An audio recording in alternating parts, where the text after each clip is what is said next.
Okay, buckle up because we're diving straight into a wild one today.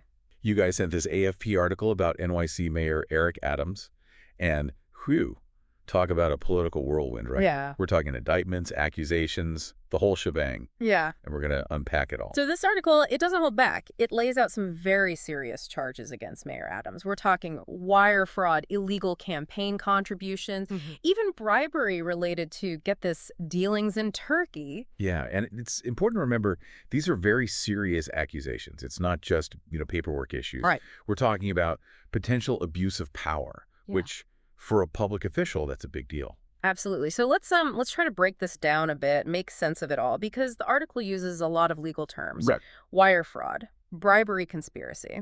Can you just, for those of us who, didn't go to law school, explain what those actually mean? Sure. So in the simplest terms, wire fraud is basically using any type of electronic communication like emails or phone calls to trick someone for financial gain. Okay. So in this case, they're saying that Adams was part of like a scheme using his position to deceive people. Wow. And then bribery conspiracy, that implies that there was an agreement between at least two people to exchange something of value to essentially make an official do something corrupt. And that's where these, almost larger-than-life details come in from the article. Right. Because we're reading about these luxury trips, these fancy dinners. Yeah, the perks of the job, allegedly. Yeah. Allegedly, right.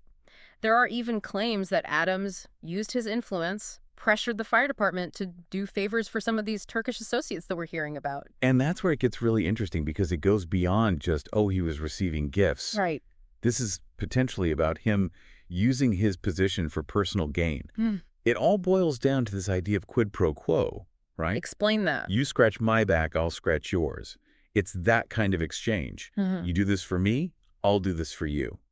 And in politics, that can be incredibly damaging. And it's interesting because you can almost feel that this is already kind of spilling over into the political arena. The article even mentions that Alexandria Ocasio-Cortez, who, huge name in Congress, she's already calling for his resignation. Oh, absolutely. And I mean, that's a big deal. When you have someone like AOC coming out so strongly against you, especially within your own party, that puts a lot of pressure. Yeah, it does. And, you can't ignore the timing of all of this.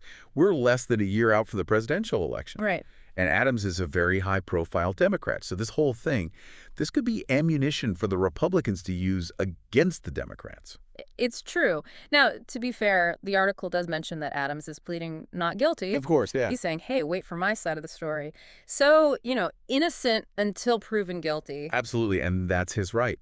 It's crucial to remember that it's on the prosecution to prove these charges. And I guarantee you, his legal team is going to fight tooth and nail. They'll probably question the evidence. They'll say these were just gifts, nothing shady going on. They're going to try to paint him as a dedicated public servant who's being targeted unfairly. Right. Classic defense strategy.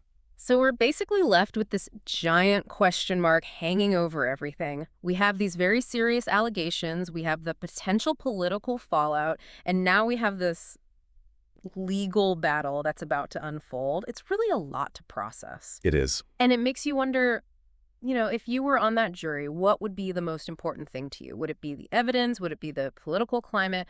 Would it be Adams's track record? There's a lot to consider here. A lot to consider. Thank you so much for sending this article. This is definitely a story we're going to be keeping a very, very close eye on. Absolutely. And for everyone listening, if you come across any other news stories that you think deserve a good deep dive, please don't hesitate to send them our way. We'll be back next time with more.